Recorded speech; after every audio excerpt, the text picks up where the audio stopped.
Hello everyone, it is Marc Berman from TV Media Insights. It is Friday, September 7th.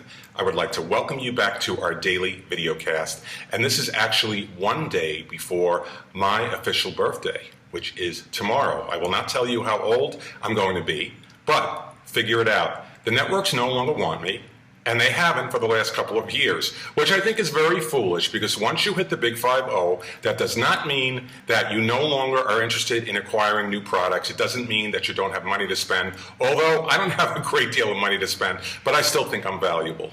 Now, let's talk about a couple of items in our TV history timeline.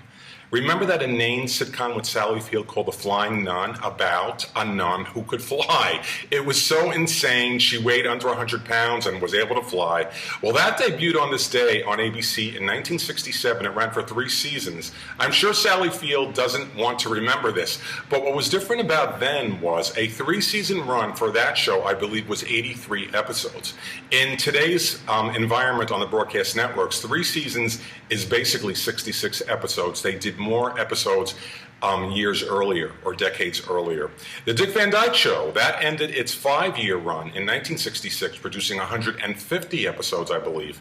And what was unusual was that show could have lasted for several more years, but apparently they didn't want to do it anymore. And then finally, the Beverly Hillbillies ended its 9-year run in 1971 in what was called the Rural Purge at CBS. Apparently, the network decided it didn't want any more comedies of a rural theme or anything that had a tree in it, so it canceled the Beverly Hillbillies, it canceled Green Acres, Mayberry RFD, a year earlier Petticoat Junction ended, and these sitcoms still had an audience. And sorry to say that these shows I think could have lasted longer. I was a big fan in particular of Petticoat Junction. Now let's go to TV of the present. I have the results for the NFL kickoff game on NBC this past Wednesday. It was the Cowboys 24, the Giants 17, and 23.9 million viewers tuned in, which makes it the 3rd most watched NFL kickoff game to date in its 11-year history. And this only signals that Sunday Night Football on NBC is poised for great success this coming season. Speaking of this coming season, the countdown to the official start date is now 17 days away. I cannot wait. Now, let's go to the Steve Harvey Show. I have been giving you overnights this week for the New Talker. I had the results yesterday, or not yesterday, Wednesday on yesterday's column. I am waiting for the results from Thursday. I should have them shortly.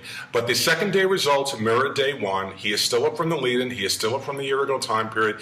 He is off to a positive start. And next week, I will have numbers for you, overnights for Katie Couric and Jeff Probst and anything else premiering. And I do believe that Katie Couric will be the highest rated of the new talk show batch.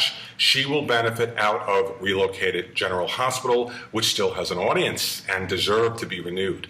Over at Lifetime, they have announced that Abby's Ultimate Dance Competition, the upcoming new reality show with Abby Lee Miller, will debut on Tuesday, October 9th at 9 o'clock Eastern Time. Do not count on me watching. I don't like Abby Lee Miller. I don't like her show now. I don't like the way she treats these kids.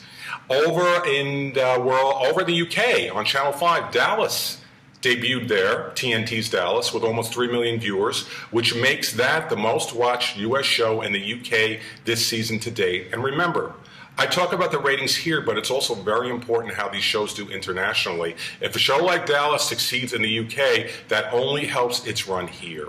Over at Sci-Fi, they have announced a new drama called Sinbad from BBC Worldwide for 2013, which will follow the classic historical character. Tonight on the Big Four broadcast networks, plus a number of cable outlets, is annual special Stand Up to Cancer, which is executive produced by Gwyneth Paltrow. This is a tremendous, tremendous event every year. It raises a lot of money to help fight cancer. And Sunday, a show that I personally am interested in, is Breaking Amish on TLC. It debuts at 10 o'clock. It will follow the lives of various Amish people. And what's unusual about that is these people don't like cameras following them. So I'm not sure how real it will be, but I certainly will sample it. And that is our daily video cast for the 7th day of September. I hope everybody has a great weekend, and I'll be back with more news about my favorite medium, television, on Monday. Signing off, Marc Berman.